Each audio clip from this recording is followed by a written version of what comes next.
राष्ट्रहिताचा बुलंद आवाज, राष्ट्रप्रथम न्यूज। मुंबई उच्च न्यायालयाच्या कोल्हापूर सर्किट बेंचच्या कामकाजाला 18 ऑगस्टपासून सुरुवात होते आहे। इमारतीची सुरू असलेली कामे वेळेत आणि गतीनं पूर्ण होत असल्याने सार्वजनिक आरोग्य आणि कुटुंब कल्याण मंत्री तथा पालकमंत्री प्रकाश आंबेडकर यांनी म्हटलं आहे।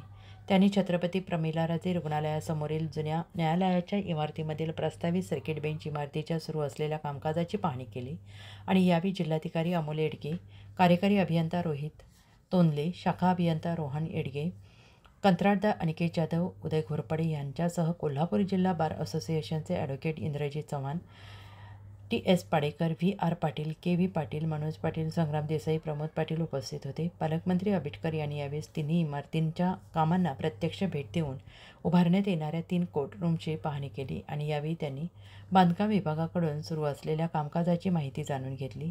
येत्या 18 ऑगस्टपासून कामांना सुरुवात होणार असल्याने इमारतीचा ताबा न्यायालयाकडे 18 ऑगस्टला देणं आवश्यक असून याबाबत पुढील 3 दिवसात इमारत न्यायालयीन कामकाजासाठी हस्तांतरण करण्याचं नियोजन असल्याचं बांधकाम विभागाकडून सांगण्यात आलेलं आहे।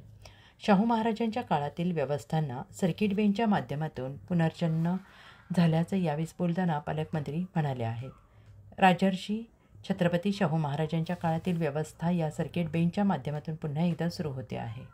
कोल्हापूरच्या इतिहासात अशा अनेक व्यवस्था लोकांना स्थानिक पातळीवर देण्यात आल्या होत्या। सर्किट बेंच कोल्हापुरात सुरू झाल्याने आपल्यासाठी आनंदाची आणि अभिमानाची गोष्ट आहे। येत्या 18 ऑगस्टला ही बेंच प्रत्यक्षात सुरू होताना कोल्हापूरसह शेजारील 5 जिल्ह्यांमध्ये आनंदाचं वातावरण निर्माण होईल।